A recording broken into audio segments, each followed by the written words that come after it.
The room went silent, not the polite, courteous hush of a library, but the raw, frightened silence of a jungle when the apex predator steps into the clearing, because Arthur Sterling, a man worth $40 billion, had just ordered a young man to get on his knees and bark like a dog in exchange for a seed investment. And the young man was crying while the billionaires surrounding them laughed until a glass shattered. And a 24-year-old waitress holding a tray of empty flutes didn't merely drop it, but stepped over the shards, met the most powerful man in New York eye to eye, and spoke the 7 words that would end his career. You might think you know underdog stories, but you have no idea. Because this was the story of the Obsidian Gala, and the night the king of Wall Street forgot that even waitresses can have teeth. Inside the grand ballroom of the Plaza Hotel in Manhattan, which didn't smell like food at all but of old money, heavy perfume, and the sharp metallic scent of fear.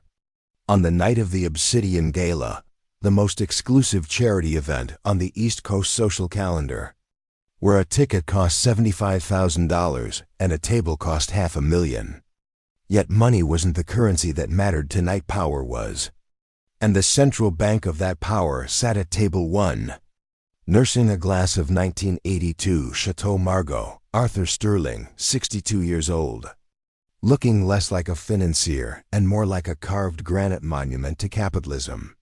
The founder of Sterling Blackwood Capital, a private equity firm that didn't just buy companies but gutted them. A face that had appeared on the cover of Forbes 12 times under headlines like "The Ruthless Titan" or "The Man Who Bought Chicago." Wearing a bespoke Brian tuxedo worth more than most people's cars with the casual indifference of someone who owned the room, the hotel, and likely the debt of half the guests present. While across the ballroom, Maya Lindley adjusted her black bow tie in the reflection of a silver serving platter. Invisible as she was meant to be, the first rule of high-end service was to be a ghost. Refill water before the glass was empty. Remove plates the instant the fork was set down. Hear everything and say nothing. Maya was 24 with tired eyes. Hair pulled so tight into a bun, it gave her a headache. Feet throbbing in cheap black non-slip shoes. Not supposed to be here at all, because she was supposed to be in her 2nd year of law school at Columbia. But life had a way of pulling the rug out from under you, or more accurately, men like Arthur Sterling had a way of burning the rug while you were still standing on it. And when the floor manager, a sweaty man named Mr. Henderson, hissed in her ear that table 1 needed a refresh on the sparkling, and for God's sake, not to make eye contact because Sterling was in a mood and had already fired a busboy for pouring from the left, Maya replied flatly, "Understood," picked up a chilled bottle of San Pellegrino and a fresh linen napkin, and moved through the sea of silk gowns and tuxedos with her eyes lowered and her ears wide open. Because listening was her superpower, and people assumed waitresses were furniture, discussing mergers, affairs, and illegal stock tips right in front of her, believing she was too stupid to understand or too poor to matter, wrong on both counts. Until she reached table 1 where the air felt colder and heavier. Sterling holding court beside his trophy wife Beatrice, bored and heavily sedated. 2 junior partners from rival firms across from him, laughing too loudly at his jokes with nervous eyes.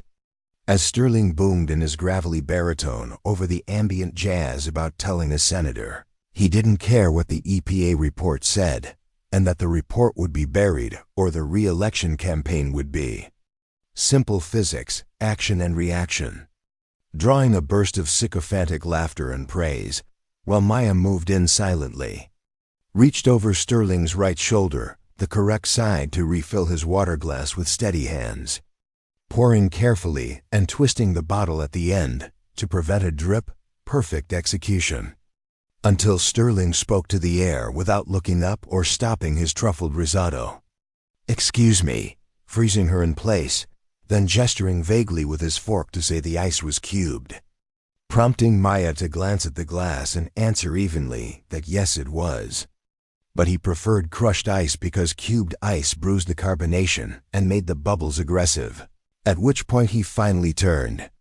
Cold gray eyes that had watched companies dissolve and families lose their homes without blinking, boring into her as he asked whether she was new or just incompetent. The table falling quiet as guests stared at their plates, Maya gripping the bottle tighter. Knowing the protocol, apologize, grovel, fix it, disappear, and calmly apologizing to Mr. Sterling while promising to bring fresh ice immediately, only for him to wave her away like a fly, declare the moment ruined, and tell her to get out of his eyeline because she was distracting him from his conversation, prompting her to step back with her heart pounding like a war drum. Not afraid anymore, but hating him with a purity that burned like acid in her throat.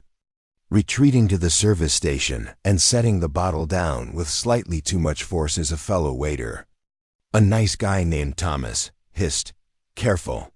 He's on the warpath. I heard he lost a bid for a tech startup this morning. He's looking for blood." "He's a monster," Maya whispered. "He's a monster who tips the maitre 10 grand to ensure we don't screw up," Thomas shrugged. "Just keep your head down, Mia. One more hour and we clear the dessert forks, then we're free." Mia looked back at table 1. Sterling was now leaning back, a predatory grin spreading across his face as a young man approached the table. The young man looked about 25, wearing an ill-fitting suit that looked like it came off a rack at a department store. He was sweating profusely. "Oh no," Maya murmured. "Who is that?" "That's Liam," Thomas said, squinting. "He's an analyst from the Midtown branch. Rumor is he's here to pitch Sterling on a revolutionary algorithm. He sneaked in." "He's going to get slaughtered," Maya said. "Watch," Thomas said, but he looked away, unable to bear it. Maya didn't look away. She watched as Liam approached the king. She watched Arthur Sterling wipe his mouth with a napkin, his eyes lighting up, not with interest, but with the sadistic glee of a cat that has just found a particularly slow mouse. The atmosphere in the ballroom shifted. The jazz band continued to play a soft rendition of "Fly Me to the Moon," but the conversations at the surrounding tables died down. The sharks smelled blood in the water. They wanted to see the show. Maya felt a strange sensation in her chest. It was the feeling of a fuse being lit. She checked her apron pocket. The small, sleek black device was still there. She had brought it every night for 3 months, hoping for a moment, just one moment. She didn't know that tonight Arthur Sterling was about to give it to her on a silver platter. Liam, the young analyst, looked like he was walking to the gallows. He clutched a leather portfolio so tightly his knuckles were white. He stopped 3 feet from the table, waiting to be acknowledged. Arthur Sterling took a slow sip of wine. He let the silence stretch for 10 seconds. 15, 20. It was a power move designed to make the other person feel small, to make them question their own existence. Finally, Sterling set the glass down. "You're not on the guest list, son. Security is slipping." "Mr. Sterling," Liam stammered. His voice cracked. He cleared his throat and tried again. "Mr. Sterling, sir. My name is Liam Cresswell. I'm a junior analyst at your firm, sir, in the quantitative data division. I employ 12,000 people, Mr. Cresswell," Sterling said, picking at a piece of bread. "I don't know them. I don't want to know them. I pay people to know them for me. Why are you interrupting my dinner?" "Because the VP wouldn't listen," Liam said, a sudden surge of desperate courage animating him. "I found a flaw in the risk assessment model for the housing bonds in the Florida sector. Sir, the model is off by a factor of 4. If the market corrects even 2%, the exposure is boring," Sterling interrupted. He didn't shout. He just dropped the word like a stone. "Sir, boring," Sterling repeated. He turned to the man on his left. "Gerald, do you find the Florida housing market interesting?" "Dreadfully dull, Arthur." Gerald chuckled nervously. Sterling turned back to Liam. Gerald thinks you're dull. I think you're rude. You crashed a $75,000 a plate dinner to talk to me about math. I'm trying to save the firm money, sir. Millions, Sterling laughed. It was a dry, rasping sound. I lose millions when I sneeze. Boy, I make them back before I wipe my nose. You think you're smart? You think you see something my algorithm architects don't? Yes, Liam insisted. I have the data right here. He moved to open his portfolio. Stop, Sterling commanded. His voice dropped an octave. You want me to look at your papers? You want 5 minutes of my time? Yes, sir. Please, Sterling smiled. It was the smile of a wolf. Fine, but nothing in this world is free. You know the first rule of Wall Street, Liam. Buy low, sell high, Liam guessed. No, Sterling sneered. The rule is how much do you want it? What are you willing to debase yourself for? Dignity is a luxury for the poor. The rich have no use for it. Sterling reached into the ice bucket, the one with the cubed ice he hated, and pulled out a handful of wet, freezing cubes. He dropped them into his empty soup bowl. Then he poured the remainder of his glass of red wine over the ice. It was a grotesque, muddy mixture. Drink it, Sterling said. The ballroom was dead silent now. Even the jazz band had trailed off, the saxophone player lowering his instrument. 300 of the wealthiest people in America were watching. Sir, Liam whispered, you want me to read your report? Drink the bowl, ice, wine, and Sterling looked around. He picked up the salt shaker and unscrewed the top, dumping a pile of salt into the bowl and a little seasoning. Finish the bowl, and I'll give you 5 minutes. Maya, standing by the pillar, felt her nails digging into her palms. It was a scene straight out of a medieval court, a king toying with a peasant for amusement. Liam looked at the bowl. He looked at the faces around him, faces that were smirking, recording on their phones or looking away in embarrassment. He thought about his student loans. He thought about his career. He thought about the fact that if he walked away now, he was fired anyway. Slowly, shakily, Liam reached for the bowl. That's a good boy, Sterling cooed, mocking him. Bottoms up. Liam lifted the bowl to his lips. The mixture was freezing and surely tasted like cider and vinegar. He took a gulp. He gagged, keep going. Sterling commanded. Don't spill a drop. Liam drank again. Tears were streaming down his face now. It wasn't the taste. It was the stripping away of his humanity. He was being turned into an object, a prop in Sterling's ego play. Maya couldn't breathe. She saw her father in Liam's face. She remembered the night the police came to their house in the Hamptons. She remembered her father, David Galloway, weeping at the kitchen table because Arthur Sterling had maneuvered a hostile takeover that didn't just bankrupt his company. It framed him for embezzlement he didn't commit. Sterling had made her father dance too, and when her father couldn't dance anymore, he had gone into the garage, turned on the car engine, and closed the door. Liam lowered the bowl, gasping for air. He had finished half of it. He looked like he was going to be sick. Finish it, Sterling snapped. I didn't say halfway. I can't, Liam choked out. Please, sir. Then get out of my sight, Sterling roared, slamming his hand on the table. The cutlery rattled. You weak, pathetic little worm. You think you can work at Sterling Blackwood? You don't have the stomach for a soup bowl? How are you going to have the stomach for a merger? Sterling stood up, towering over the sitting boy. He grabbed the bowl and looked like he was about to dump the rest of the slurry onto Liam's cheap suit. Security, Sterling shouted. Get this trash out of here. 2 large men in earpieces started moving towards the table. Liam was shaking, broken, covering his face with his hands. Maya didn't think. She didn't plan. The rage that had been simmering in her for 5 years suddenly boiled over, blowing the lid off her prudence. She walked out from the shadows. She didn't walk like a waitress. She walked like a lawyer entering a courtroom. As the security guards reached for Liam, Maya stepped between them. She placed her tray down on table 1 with a loud, deliberate clack that echoed like a gunshot. "Put the bowl down, Arthur," Maya said. Her voice wasn't loud, but it was clear. And she didn't call him sir. She didn't call him Mr. Sterling. She called him Arthur. The silence that followed was absolute. It was the silence of a world stopping on its axis. Arthur Sterling froze, the bowl still in his hand. He slowly turned his head to look at the waitress who had served him the wrong ice. He looked confused, as if a table lamp had just started speaking to him.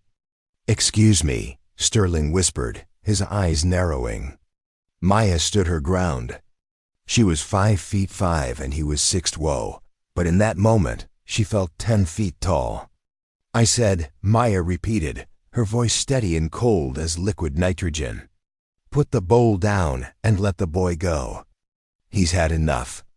The silence in the grand ballroom stretched so tight it felt like a violin string seconds away from snapping. 300 pairs of eyes were fixed on table 1. Waiters froze in the middle of pouring wine.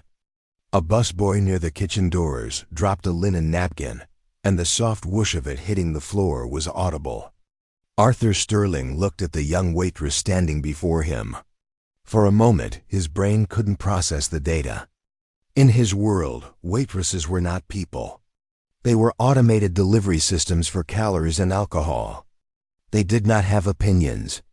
They certainly did not issue commands. A slow, incredulous smile spread across Sterling's face. It wasn't a nice smile. It was the smile of a man who had just discovered a new exotic insect he wanted to dissect. "You," Sterling chuckled, the sound vibrating in his chest. "You told me to put the bowl down." "I did," Maya said. Her voice was steady, anchored by the adrenaline flooding her system. She didn't look at the security guards flanking her. She kept her eyes locked on Sterling's. "And I told you to let him go. This isn't a boardroom, Arthur. It's a charity gala for the Children's Hospital. Torturing an employee isn't exactly on brand for the evening, is it?" Beatrice Sterling's wife let out a sharp gasp. She looked at Mia with a mixture of horror and pity. "Young woman," Beatrice whispered, clutching her diamond necklace. "Walk away, please. You don't know what you're doing." "I think she knows exactly what she's doing," Sterling said softly. He set the bowl down, but he didn't release his gaze. "She's looking for a severance package or maybe a lawsuit. Is that it, darling? You want to provoke me, get fired, and then cry to a labor board?" Sterling stood up fully. He buttoned his tuxedo jacket, a casual gesture of dominance. He stepped around the table, closing the distance between himself and Mir. The security guards, seeing their boss take charge, stepped back but remained ready to pounce. "Let me guess," Sterling said, circling Mir like a shark. "You're from Queens? Maybe the Bronx? You're working double shifts to pay for what? Nursing school? Art history?" He leaned in close, his breath smelling of expensive wine and cigars. "You think because you're holding a tray, you're invisible. But now you've stepped into the light, and in the light you burn." Maya didn't flinch. She had spent years imagining this confrontation. In her head, she had screamed. In reality, she found herself becoming colder, sharper. "I'm not looking for a lawsuit," Maya said, turning her head to track him. "And I'm not studying art history. I'm a 2L at Columbia Law, top 5% of my class." The revelation caused a ripple of murmurs through the nearby tables. "A lawyer?" Sterling laughed, throwing his head back. "Oh, that's rich. A waitress lawyer. Let me give you your first lesson in the real world, counselor. The law is a spider web. It catches the small flies, but the hornets, people like me, we fly right through it." He turned to the floor manager, Mr. Henderson, who was trembling by the service station. "Henderson?" Sterling barked.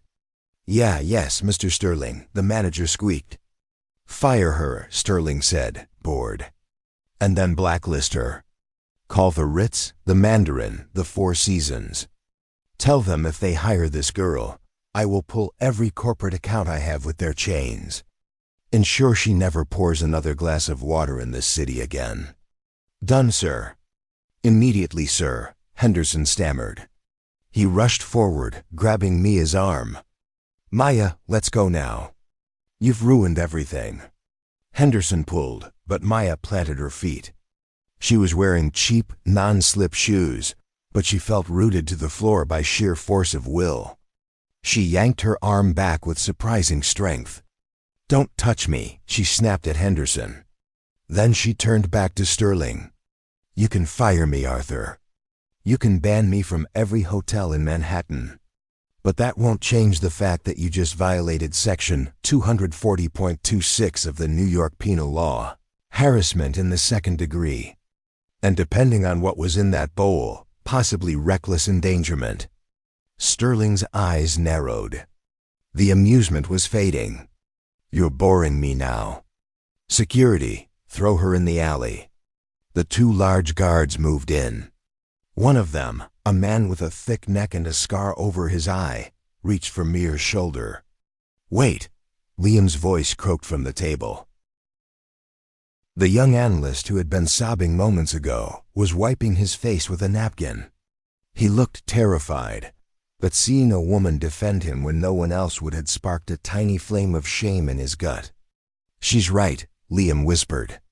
Sir, Mr. Sterling, let her go. I'll leave. Just don't hurt her. Shut up, Liam, Sterling hissed.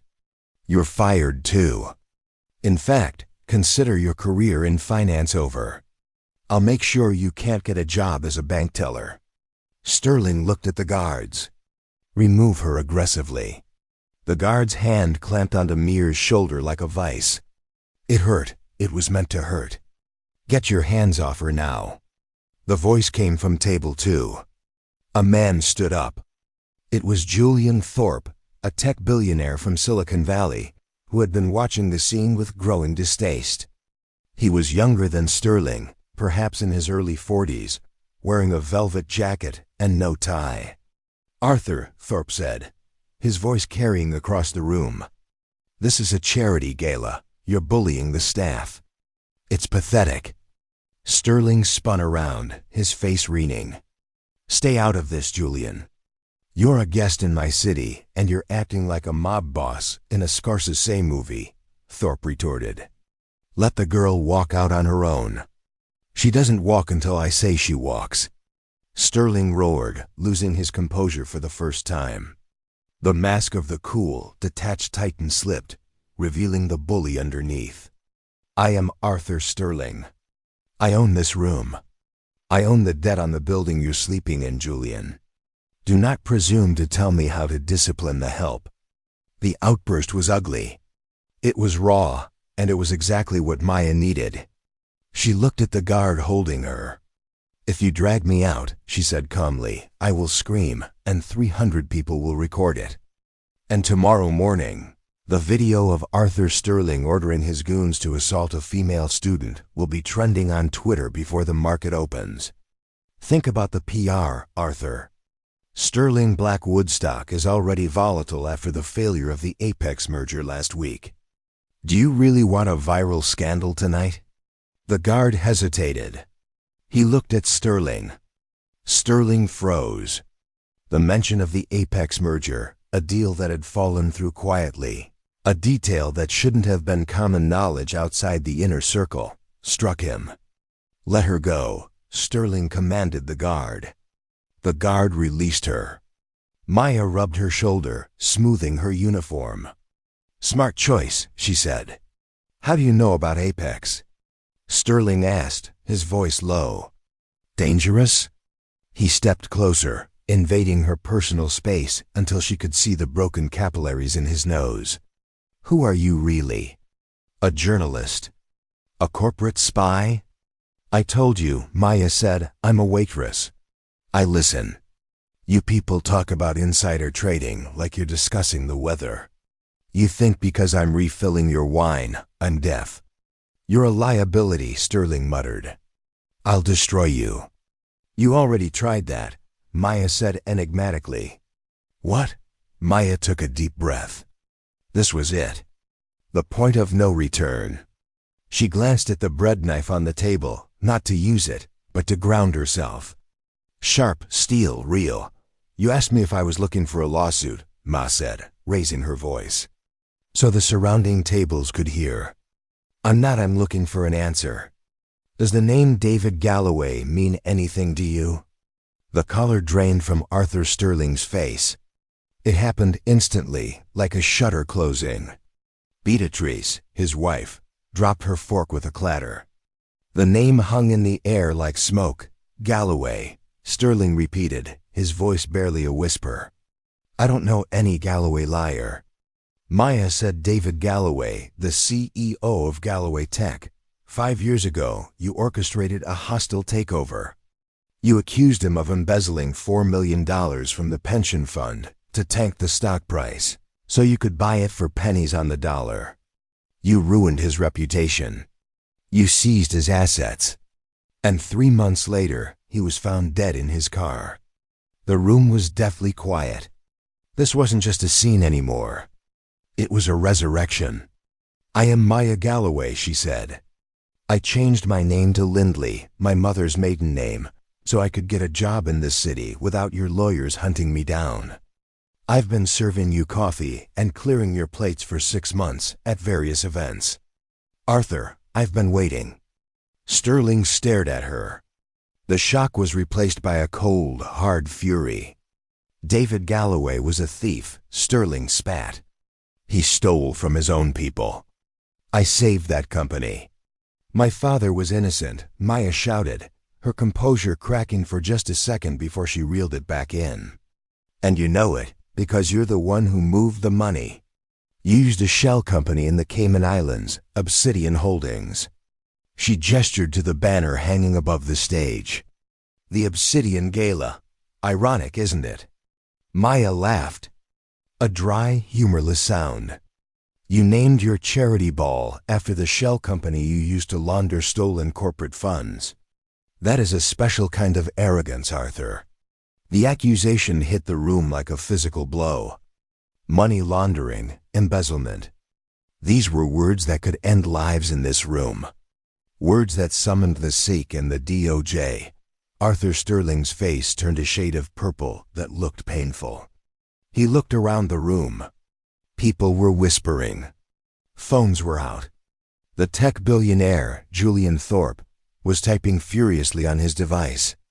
You are lying, Sterling hissed. You're a delusional, grief-stricken girl who doesn't understand high finance. I will have you arrested for slander. I will have you sued for every penny you will ever make. Prove it, Maya challenged. I don't have to prove anything to a waitress. Then prove it to them, Mia gestured to the crowd. Prove it to the board of directors of the Children's Hospital. Is Obsidian Holdings a legitimate donor, or is it a dark pool ledger? Sterling laughed nervously. This is absurd. Obsidian is a family trust. Is it? Maya asked. She reached into her apron pocket. For a split second, the security guards tensed, thinking she had a weapon. She pulled out a small folded piece of paper. It was a receipt. A simple crumpled receipt she had fished out of a trash bin in the private VIP suite 3 weeks ago during a pre-gala planning meeting she had catered. I found this in the trash at the Four Seasons suite, Maya said, unfolding it. It's a wire transfer confirmation from Sterling Blackwood to Obsidian Holdings. $10 million dated 3 days before the Apex merger failed. You shorted the stock, didn't you, Arthur? You bet against your own deal, moved the profit to Obsidian, and then wrote it off as a charitable donation to this gala to avoid the capital gains tax. She held the paper up. It was too small for the room to see the text, but the prop was effective. It made the accusation tangible. That is confidential waste, Sterling sputtered. You stole that. So it is real. Maya smiled. "Thank you for the confirmation. You little witch." Sterling lunged. It was a mistake. A massive, catastrophic mistake.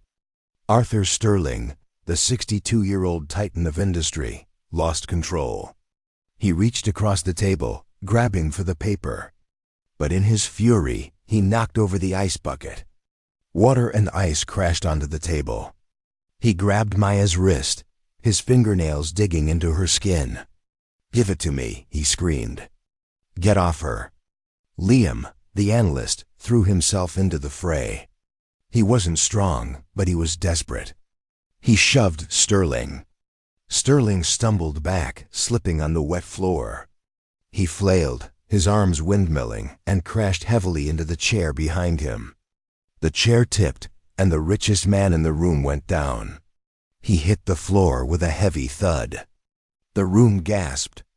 A billionaire on the floor is a tragedy. A billionaire on the floor because he attacked a waitress is a viral sensation.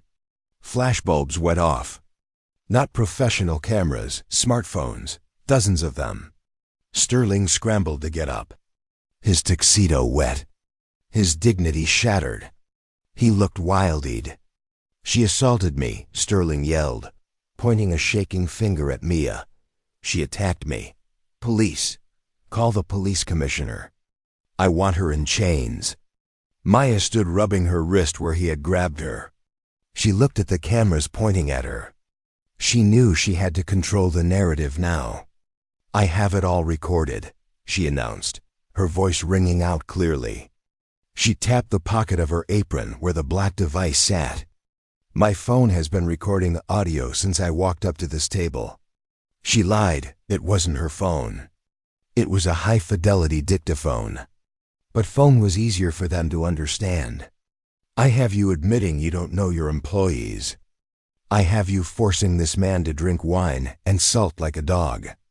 I have you admitting Obsidian is a family trust, contradicting your tax filings. And I have the sound of you attacking me." Sterling froze. The color that had been in his face drained away, leaving him gray. "You can't record me," he whispered.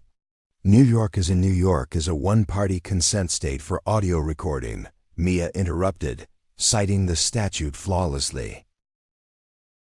"As long as I am a participant in the conversation, I can record it. And since you were screaming at me, I was definitely a participant." She looked at the guests. "He destroyed my father," Maya said, her voice trembling with emotion now that the immediate physical danger had passed. "David Galloway was a good man. He built things. He cared about his workers. Arthur Sterling destroys companies to buy yachts. Tonight, he tried to destroy this young man Liam for trying to do his job. When is enough enough?" She looked at Julian Thorpe at table 2. "Mr. Thorpe," she said, "you asked security to let me go. Will you help me now?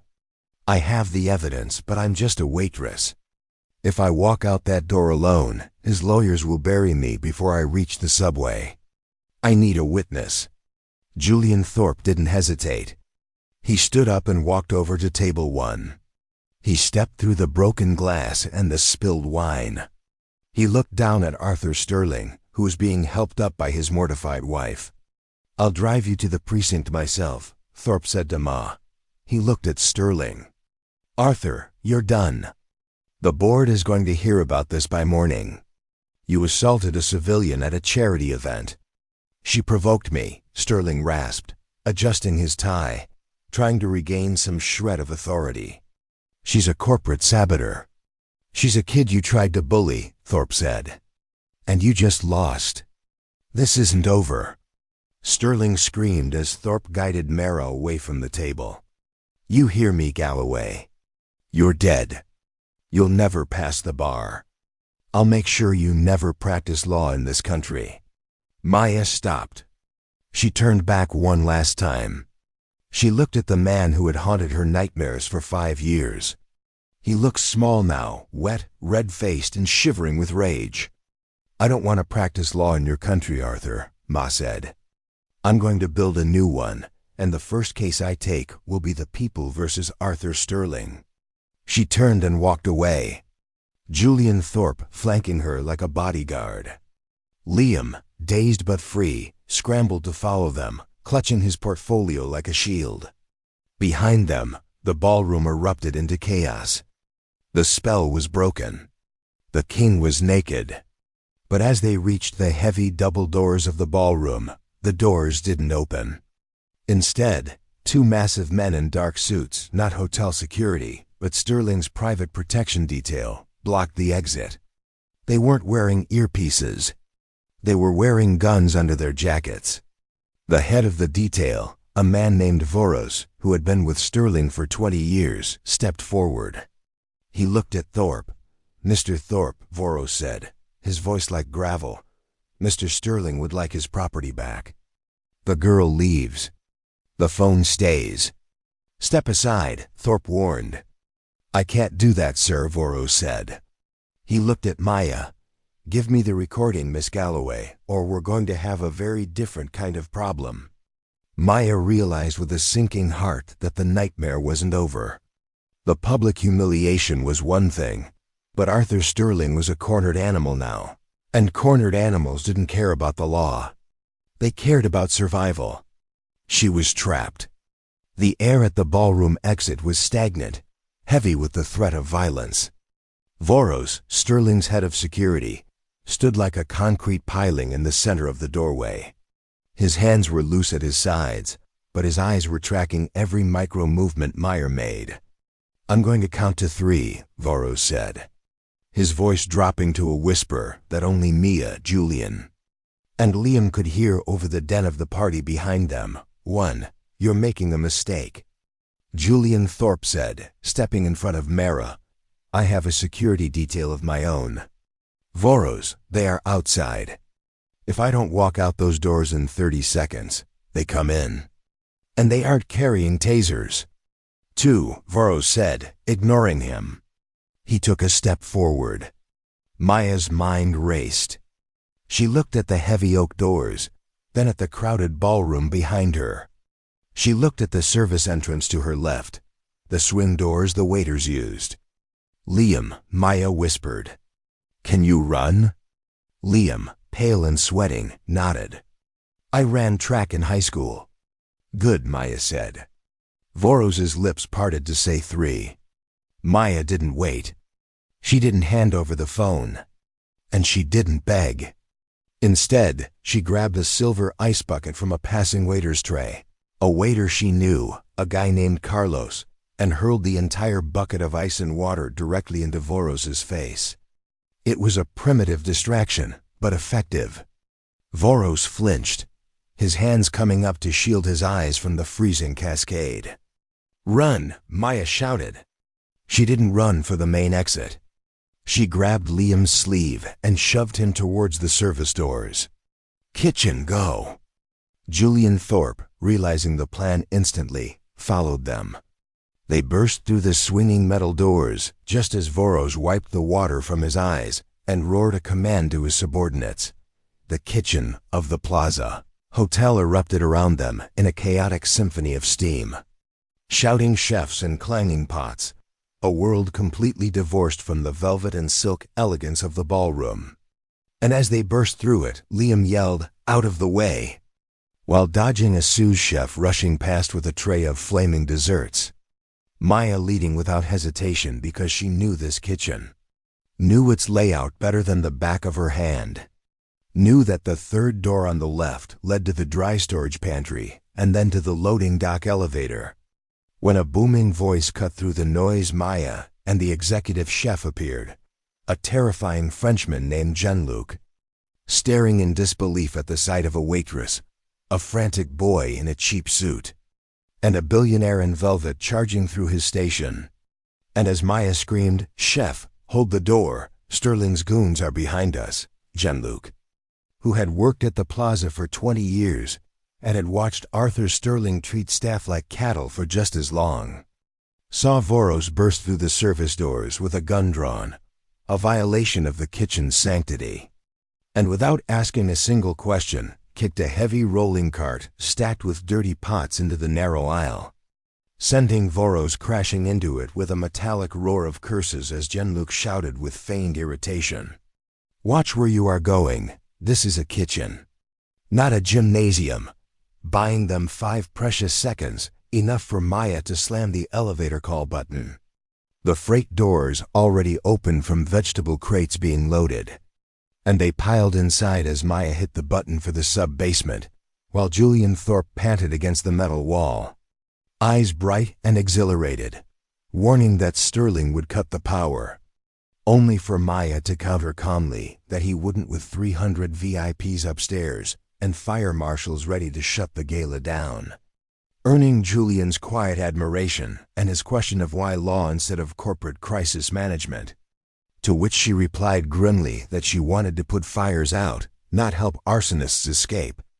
And when the elevator dinged open at the loading dock, the cold air smelled of diesel and garbage as Julian checked his phone and said his driver was on 58th, while the dock opened onto 59th, until Liam pointed to a black SUV idling by the dumpster and the service elevator behind them began to rattle. Voros had found the stairs and Maya yelled, "Go!" as they burst onto 59th Street, rain slicking the pavement and city lights reflecting off it while heavy footsteps closed in behind them. Voros shouting, "Stop!" and Maya yelling back to confused tourists that he was lying and not police. Just as a black Maybach screeched to a halt 50 feet ahead, its door flying open with a shout to get in. Julian having rerouted his driver, Liam diving in first, Maya shoving him across the leather seat before scrambling in herself, Julian jumping in last and slamming the door shut as Voros reached the handle and pounded the reinforced glass, shouting that they were harboring a fugitive. Julian calmly telling Wallace to drive, the car surging away and leaving Voros on the wet sidewalk breathing hard as they vanished into a river of yellow taxis. And inside the car silence held for a full minute, broken only by the breathing of 3 people who had just outrun the private army of the most powerful man on Wall Street. Liam shaking as he stared at his hands and whispered that he had just run from Arthur Sterling. Julian confirming it while straightening his velvet jacket and handing out water from the console fridge, then calmly stating they had the recording, the receipt, and the witness and asking for the plan. Maya drinking deeply, throat raw, gazing out at the blurred lights of the city she had hidden in for 5 years and saying they wouldn't go to police or the DIA because Sterling owned and funded them. Answering Liam's question of who was left by turning hard-eyed toward them and declaring they would go to the one place. Sterling couldn't bribe the internet, but only after verifying the data. Asking Liam about the algorithm he'd tried to show Sterling, learning he could recreate it from memory because numbers lived perfectly in his head. Securing Julian's assurance of a secure server in his penthouse, with a smirked boast that he'd invented it. And as Maya said, "Take us there, we're going to war," the Maybach carried them toward Julian Thorpe's penthouse. A glass fortress suspended 80 stories above Central Park. It was 2 a.m. Yet the room vibrated with panic and adrenaline as Maya sat rigid at a mahogany desk with 3 monitors blazing before her while Liam typed furiously at a separate workstation, lines of code cascading like green rain. And Julian paced back and forth, shouting into his phone that he didn't care what their press release said, and that if they ran that headline, he would buy the newspaper just to fire them. Before hanging up and hurling the phone onto the couch and announcing grimly that it was starting, that Sterling's PR team was working overtime feeding the post stories claiming Maya had assaulted Beatrice in a drunken rage while a contact at the NYPD said a warrant was being typed up for grand larceny, accusing her of stealing a diamond bracelet, prompting Liam to shout that it was a lie and that he was there. To which Maya replied coldly that of course it was a lie because they needed a legal excuse to raid the apartment and seize their devices before the evidence went public, warning they were on a clock and asking Liam if they had proof. Liam replying almost as his fingers flew that he'd reconstructed the risk model. then turning pale in the monitor glow as he revealed it wasn't just bad math but a Ponzi scheme. The algorithm projecting growth from assets that didn't exist, while Sterling used the Obsidian Trust to buy his own bad debt, inflate its value, borrow against it, and leverage state pension funds so that when the bubble burst, firefighters and teachers would lose everything billions sending. A chill through Maya as she realized this was what her father had found and why he had to die. Declaring they had enough with the recording, the receipt, and the math, only to shut down Liam's suggestion of the FBI by standing and moving to the window to explain. Sterling owned the DA and funded the police commissioner, meaning any evidence would vanish in a locker. Turning back to insist they go to the one place he couldn't bribe the internet, clarifying Julian's raised eyebrow question of a livestream as a global broadcast and asking if he could hijack the feeds. Julian smirking that he could boost it to top trends on Twitter, YouTube, and TikTok within 5 minutes, but that Maya would have to be the face. Maya calmly saying she was ready as she let her hair down, no longer a waitress but an avenging angel. When the intercom buzzed with the trembling concierge warning detectives were there with a warrant, Julian cursing that they were early and calculating 2 minutes for the elevator and 2 more his security could buy. Maya counting 4 minutes and ordering the camera set as Julian wired a high-end cinema camera to the streaming server and warned there was no going back. Maya answering that her private life had ended 5 years ago as she stepped into frame. Julian calling rolling and counting down before Maya stared into the lens and introduced herself as Maya Galloway, saying the public had been told her father was a thief and that it was a lie. That tonight she would tell the truth about who really stole their money, Arthur Sterling, who was trying to break down the door holding up the crumpled $10 million receipt as Julian cut to Liam's screen, showing the damning code while she declared it was the math proving their pensions were gone. The detective's phone buzzing in the lobby as Voros watched the stream in the elevator, sweating while the viewer count exploded from hundreds of thousands to 1 million. Maya playing Sterling's confession audio and laying out the entire fraud until the elevator chimed on the 80th floor, and Voros and the detectives pounded the steel door shouting NYPD. Maya calmly telling the camera they were there and she was about to be arrested for a crime she didn't commit, but that the truth was now out and not to let it be buried. Declaring she was not afraid anymore before Julian cut the stream and the door was breached, weapons drawn, orders shouted. Voros barking for her to be cuffed and accused of stealing the bracelet as an officer twisted Maya's arm and snapped cold steel cuffs around her wrists, a sound that should have ended her life and career, but instead of panic she looked past the officer to Julian Thorpe. Julian wasn't looking at the police at all but was holding up his tablet with a live feed where numbers scrolled so fast they blurred as he cut through the tension by telling the detective he might want to check his Twitter feed because they were arresting the most popular woman in America right now, prompting Voros to snap for him to shut up and get her out of there, only for Julian to insist and turn the screen toward the officers, showing 2 million concurrent viewers. The hashtag #StandWithE trending higher than the Super Bowl.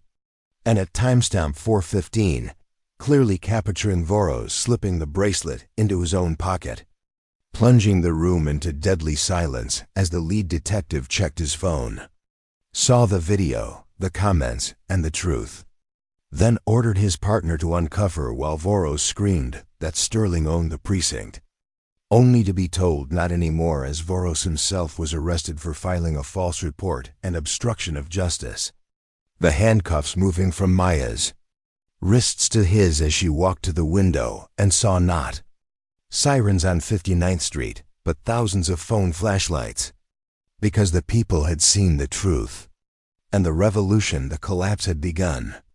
The next 48 hours blurring into history as Liam's code, verified by independent data scientists, exposed Sterling Blackwood's massive Ponzi scheme leveraging state pension funds to buy bad debt, the stock collapsing from 140 to 12 by the opening bell. And Arthur Sterling's end coming not in a boardroom, but on a rainy Teterboro tarmac where federal agents tackled him with gold bars in his duffel bag as the image of him broken and defeated spread across the planet. Followed 6 months later by a packed courtroom where Sterling pled guilty to 42 counts of wire fraud and money laundering and was sentenced to 150 years as the judge condemned the monument to greed he built on the backs of men like David Galloway. Sterling whispering her father was weak as marshals dragged him away, only for Maya, no longer a waitress but a titan, to answer that he was kind and that legacy cannot be stolen. And 1 year later she descended the steps of a Brooklyn brownstone beneath a shining plaque reading Galloway and Lindley, attorneys at law, with Liam grinning by the curb and Julian holding champagne as Maya admitted she was nervous after 5 years in the shadows serving those who broke the world, only to smile, laugh, and step into a new life serving justice instead of power, proving a waitress could dismantle a corrupt empire with truth and steel nerves, that money does not make a god, that the most dangerous creature watches from the tall grass, and that even the smallest voice can shatter the biggest glass ceiling. What did you think of Maya's revenge? Would you have had the courage to speak up? Let me know in the comments. Hit like and subscribe for more Underdog stories. See you in the next.